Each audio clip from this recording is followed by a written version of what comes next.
আসন্ন ত্রয়োদশ জাতীয় সংসদ নির্বাচনকে কেন্দ্র করে আজ প্রার্থীদের মাঝে প্রতীক বরাদ্দ দেওয়া হয়েছে।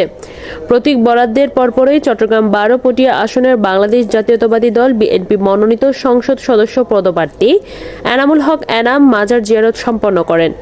এ সময় তিনি দরবার শরীফে উপস্থিত হয়ে দোয়া ও মোনাজাতে অংশ নেন এবং ধানের শীষ প্রতীকের বিজয় কামনা করেন।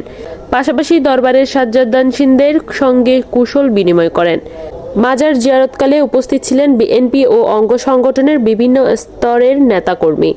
এছাড়া যুবদল, ছাত্রদল, কৃষক দল এবং সর্বস্তরের নেতাকর্মী ও সাধারণ মানুষও এতে অংশ নেন। নেতাকর্মীরা জানান, প্রতীক বরাদ্দের মাধ্যমে নির্বাচনী কার্যক্রম আনুষ্ঠানিকভাবে শুরু হওয়ায় দলের মধ্যে নতুন উদ্দীপনা সৃষ্টি হয়েছে। আগামী দিনে ঐক্যবদ্ধভাবে নির্বাচনী মাঠে কাজ করার প্রত্যয় ব্যক্ত করেন তারা। জীবনের সমস্ত গুনাহ মাফ করে দিয়ে আল্লাহ তার কবুল করো, আল্লাহ আল্লাহ তার ফরিয়াদ কবুল করো, আল্লাহ আর তোমার কাছে দরখাস্ত করি আল্লাহ আল্লাহ হাবিব সাল্লাল্লাহু তামাম ইসলামের দরবার পৌঁছে দাও।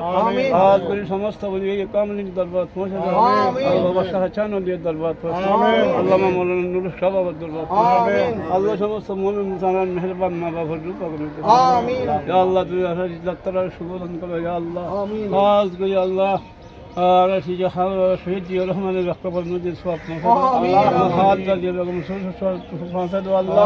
শুকুর আল্লাহ ছোট্ট ছেলে আল্লাহ রূপাগের মধ্যে আল্লাহ তুই তার খবরের জন্য তোর বাগান দরজা বন্ধ করে দাও আল্লাহ কামিয়ে দরবার